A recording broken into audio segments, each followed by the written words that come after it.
as your Secretary of State. My job is to represent the United States to the world, to fight for the interests and values of the American people.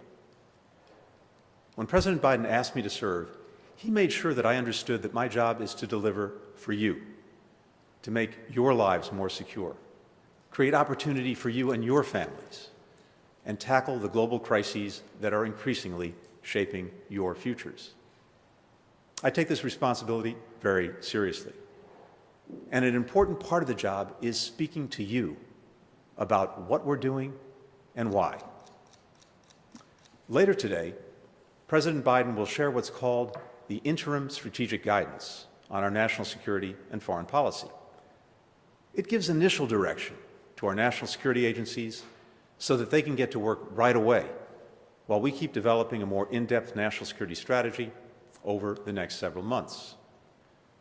The interim guidance lays out the global landscape as the Biden administration sees it, explains the priorities of our foreign policy, and specifically how we will renew America's strength to meet the challenges and seize the opportunities of our time.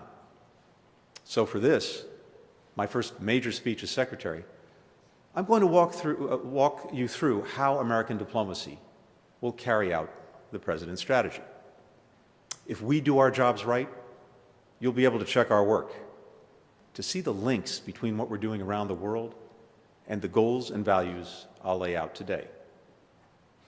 I know that foreign policy can sometimes feel disconnected from our daily lives.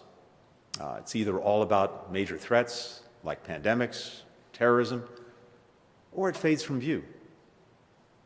That's in part because it's often about people and events on the other side of the world. And it's about things you don't see, like crises stop before they start, or negotiations that happen out of sight. But it's also because those of us who conduct foreign policy haven't always done a good job connecting it to the needs and aspirations of the American people. As a result, for some time now, Americans have been asking tough but fair questions about what we're doing, how we're leading, indeed, whether we should be leading at all. With this in mind, we've set the foreign policy priorities for the Biden administration by asking a few simple questions. What will our foreign policy mean for American workers and their families? What do we need to do around the world to make us stronger here at home? And what do we need to do at home to make us stronger in the world? The answers to these questions aren't the same as they were in 2017 or 2009. Yes, many of us serving in the Biden administration also proudly served President Obama, including President Biden.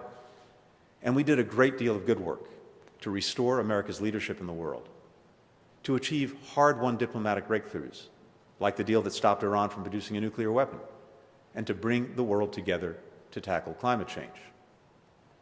Our foreign policy fit the moment, as any good strategy should. But this is a different time, so our strategy and approach are different. We're not simply picking up where we left off, as if the past 4 years didn't happen. We're looking at the world with fresh eyes. Having said that, while the times have changed, some principles are enduring. One is that American leadership and engagement matter. We're hearing this now from our friends. They're glad we're back. Whether we like it or not, the world does not organize itself. When the U.S. pulls back, one of two things is likely to happen. Either another country tries to take our place, but not in a way that advances our interests and values, or, maybe just as bad, no one steps up, and then we get chaos and all the dangers it creates. Either way, that's not good for America. Another enduring principle is that we need countries to cooperate, now more than ever. Not a single global challenge that affects your lives can be met by any one nation acting alone, not even one as powerful as the United States. And there is no wall high enough or strong enough to hold back the changes transforming our world. That's where the institution I'm privileged to lead comes in. It's the role of the State Department, and America's diplomats and development workers to engage around the world and build that cooperation. President Biden has pledged to lead with diplomacy because it's the best way to deal with today's challenges. At the same time, we'll make sure that we continue to have the world's most powerful armed forces. Our ability to be effective diplomats depends in no small measure on the strength of our military. And in everything we do, we'll look not only to make progress on short-term problems, but also to address their root causes and lay the groundwork for our long-term strength. As the President says, to not only build back, but build back better. So here's our plan. First, we will stop COVID-19 and strengthen global health security. The pandemic has defined lives, our lives, for more than a year. To beat it back, we need governments, scientists, businesses, and communities around the world working together. None of us will be fully safe until the majority of the world is immune, because as long as the virus is replicating, it could mutate into new strains that find their way back to America. So we need to work closely with partners to keep the global vaccination effort moving forward. At the same time, we need to make sure we learn the right lessons and make the right investments in global health security, including tools to predict, prevent, and stop pandemics, and a firm global commitment to share accurate and timely information so that a crisis like this never happens again. Second, we will turn around the economic crisis and build a more stable, inclusive global economy. The pandemic has caused unemployment to surge around the world. Nearly every country on earth is now in a recession. The pandemic also laid bare inequalities that have defined life for millions of Americans for a long time. So we've got a double challenge: to protect Americans from a lengthy downturn and to make sure the global economy delivers security and opportunity for as many Americans as possible in the long term. To do that, we need to pass the right policies at home, like the relief package the President is pushing hard for right now, while working to manage the global economy so it truly benefits the American people. And by that, I don't just mean a bigger GDP or a rising stock market. For many American households, those measures don't mean much. I mean good jobs, good incomes, and lower household costs for American workers and their families. We're building on hard lessons learned. Some of us previously argued for free trade agreements because we believed Americans would broadly share in the economic gains that those deals would shape the global economy in ways that we wanted. We had good reasons to think those things, but we didn't do enough to understand who would be negatively affected and what would be needed to adequately offset their pain, or to enforce agreements that were already on the books and help more workers and small businesses fully benefit from them. Our approach now will be different. We will fight for every American job and for the rights, protections, and interests of all American workers. We will use every tool to stop countries from stealing our intellectual property or manipulating their currencies to get an unfair advantage. We will fight corruption, which stacks the deck against us. And our trade policies will need to answer very clearly how they will grow the American middle class, create new and better jobs, and benefit all Americans, not only those for whom the economy is already working. Third, we will renew democracy because it's under threat. A new report from the independent watchdog group Freedom House is sobering. Authoritarianism and nationalism are on the rise around the world. Governments are becoming less transparent and have lost the trust of the people. Elections are increasingly flashpoints for violence. Corruption is growing, and the pandemic has accelerated many of these trends. But the erosion of democracy is not only happening in other places. It's also happening here in the United States. Disinformation is rampant here. Structural racism and inequality make life worse for millions. Our elected leaders were targeted in the violent siege of the Capitol just 2 months ago. And more broadly, Americans are increasingly polarized, and the institutions that exist to help us manage our differences so our democracy can continue to function are under strain. Shoring up our democracy is a foreign policy imperative. Otherwise, we play right into the hands of adversaries and competitors like Russia and China, who seize every opportunity to sow doubts about the strength of our democracy. We shouldn't be making their jobs easier. I take heart from the fact that we're dealing with our struggles out in the open, and that sets us apart from many other countries.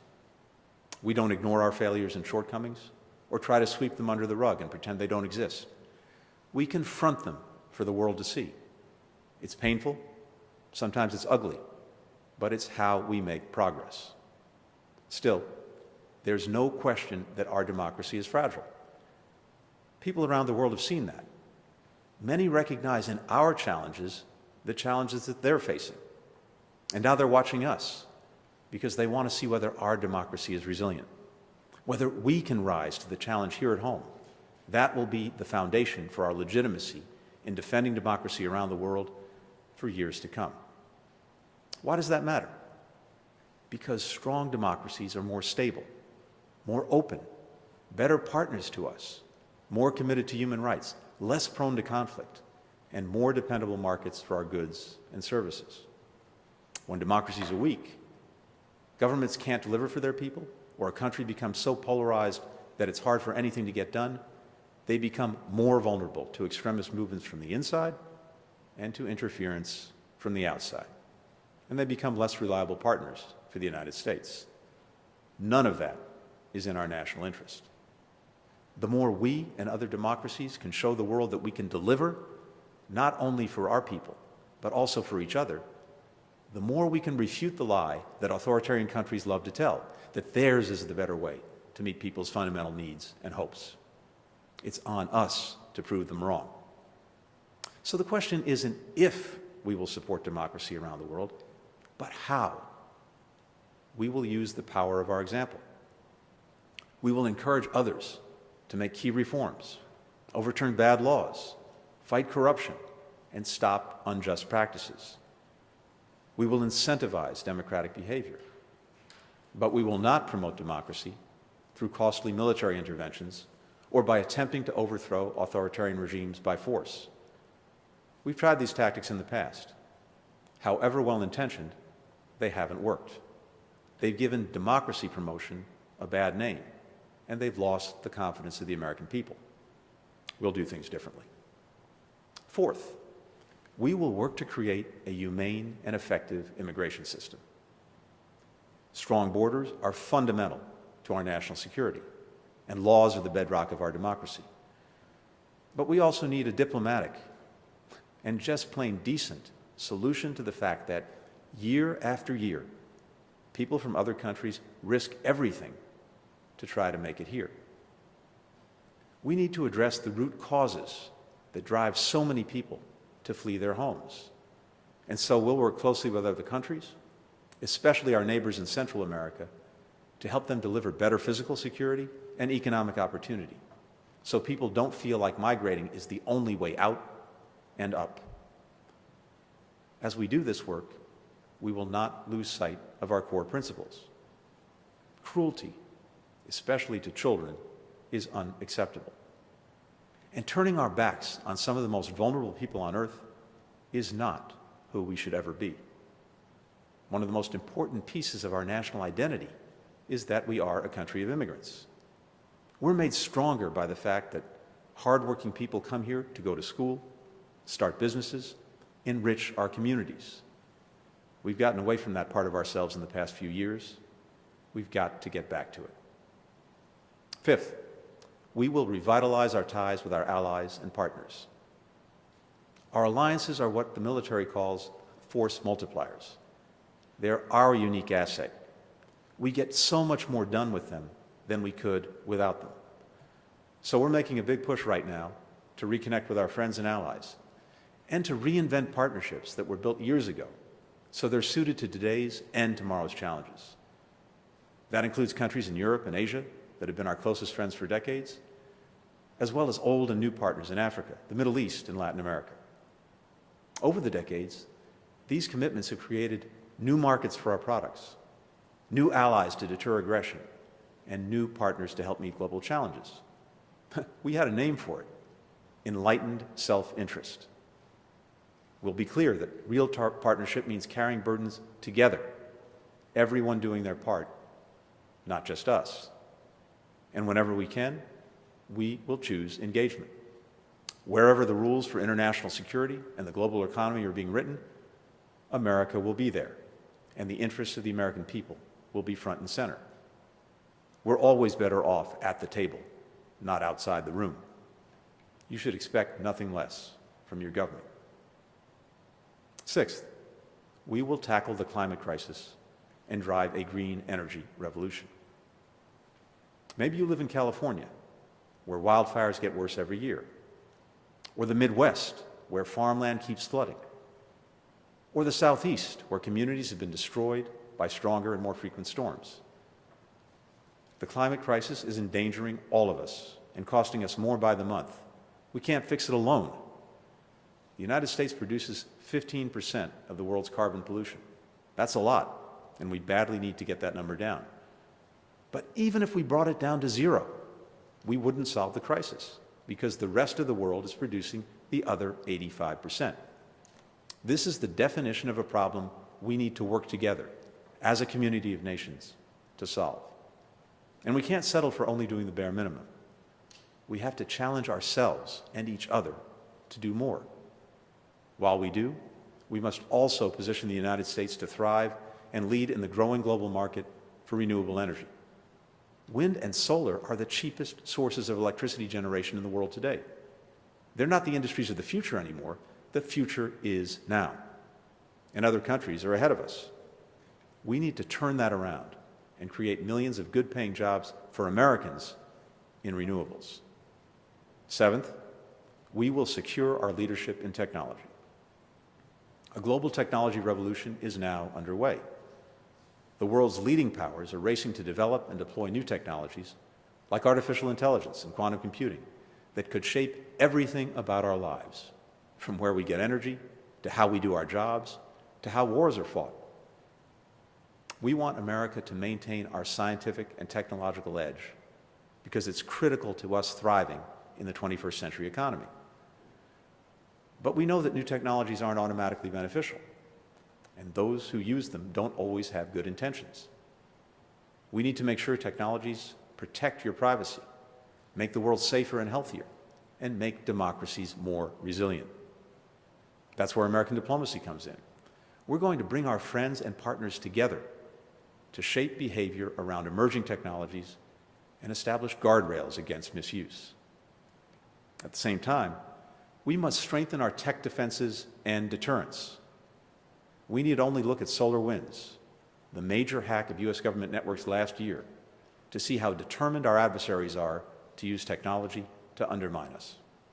Today, safeguarding our national security means investing in our technological capabilities and elevating this issue in our diplomacy and our defense.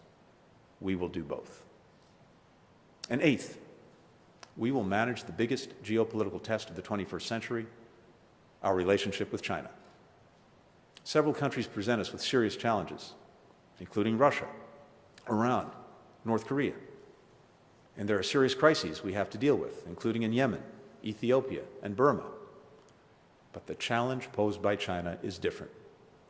China is the only country with the economic, diplomatic, military, and technological power to seriously challenge the stable and open international system, all the rules, values, and relationships that make the world work the way we want it to, because it ultimately serves the interests and reflects the values of the American people.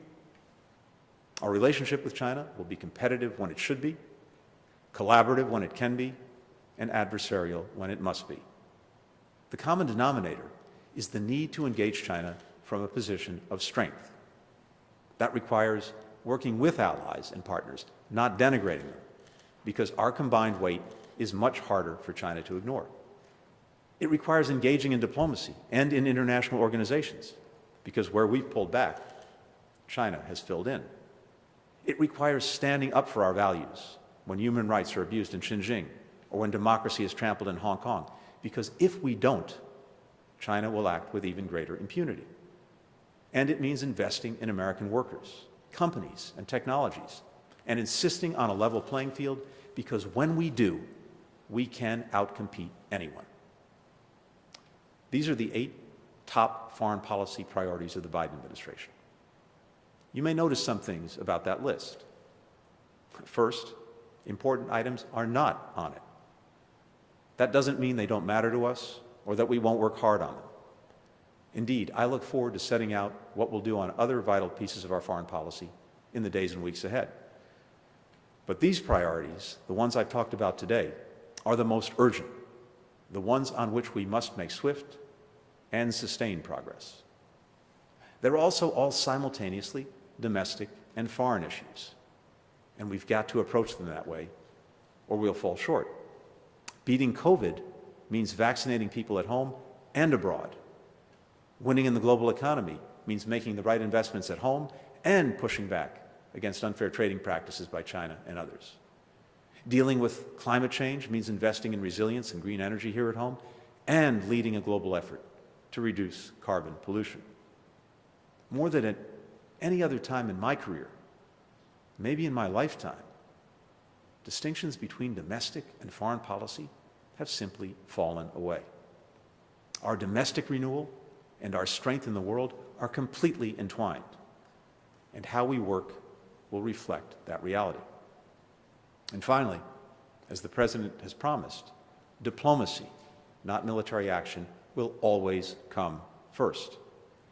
Again, this is shaped by hard lessons learned. Americans are rightly wary of prolonged U.S. military interventions abroad. We've seen how they've often come at far too high a cost, both to us and to others. When we look back at the past decades of our military involvement in the world, especially in Afghanistan and the Middle East, we must remember what we've learned about the limits of force to build a durable peace, that the day after a major military intervention is always harder than we imagine, and how critical it is to pursue every possible avenue to a diplomatic solution. Of course, we will never hesitate to use force when American lives and vital interests are at stake. That's why President Biden authorized an airstrike last week against Iranian-backed militia groups targeting U.S. and coalition forces in Iraq. But in that case, and in future cases when we must take military action, we will do so only when the objectives and mission are clear and achievable, consistent with our values and laws, and with the informed consent of the American people. And we'll do it together with diplomacy. Finally, all our priorities go directly to our core sources of national strength. And we define strength broadly because a truly strong country is strong in many ways at once. Real strength isn't bluster or bullying, and it's not based in military power alone. Real strength is that and more. It's making sure our most valuable commodity as a nation, our human resources, can meet their full potential. It's a flourishing democracy and an innovative and inclusive economy. It's the ability to bring countries together because they trust us to lead, and no one can unite others like we can. It's having our diplomats walk into buildings around the world and be respected because they have the confidence and trust of the American people.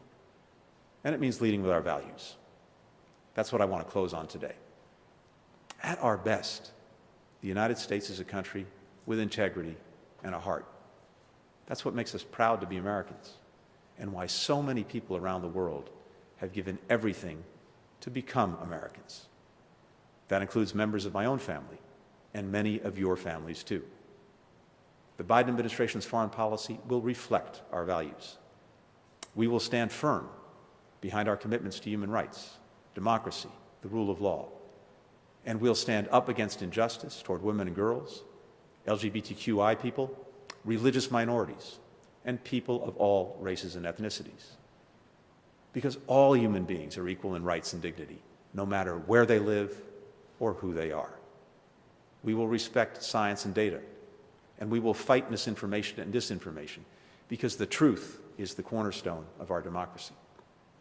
We'll work with Congress whenever we can on the takeoff, not just the landing, because they represent the will of our people, and our foreign policy is stronger when the American people support it. We'll build a national security workforce that reflects America in all its diversity, because we're operating in a diverse world, and our diversity is a unique source of strength that few countries can match. When we don't have a diverse team, it's like we're conducting diplomacy with one arm tied behind our back. This is a national security imperative and a personal priority for me. We'll bring nonpartisanship back to our foreign policy. There was a time, as the saying goes, when politics stopped at the water's edge. Secretaries of State didn't represent Democrats or Republicans. We represented all Americans. Some might think the idea is quaint now. Well, I don't, and the President doesn't either. We will balance humility with confidence. I've always believed they should be the flip sides of America's leadership coin. Humility because we aren't perfect, we don't have all the answers, and a lot of the world's problems aren't mainly about us, even as they affect us. But confidence because America at its best has a greater ability than any country on earth to mobilize others for the common good and for the good of our people. Above all, we'll hold ourselves accountable to a single overarching measure of success. Are we delivering results for you? Are we making your lives more secure and creating opportunities for your families? Are we protecting the planet for your children and grandchildren? Are we honoring your values and proving worthy of your trust? It's the honor of my life to serve as your Secretary of State. And I'm aware every day that we're writing the next chapter of our history. It's up to us whether the story of this time will be one of peace and prosperity, security and equality, whether we will help more people in more places live in dignity, and whether we will leave the United States stronger at home and in the world. That's our mission. That's our opportunity. We will not squander it. We serve the American people, and we will do everything we can to make you proud. Thank you very much.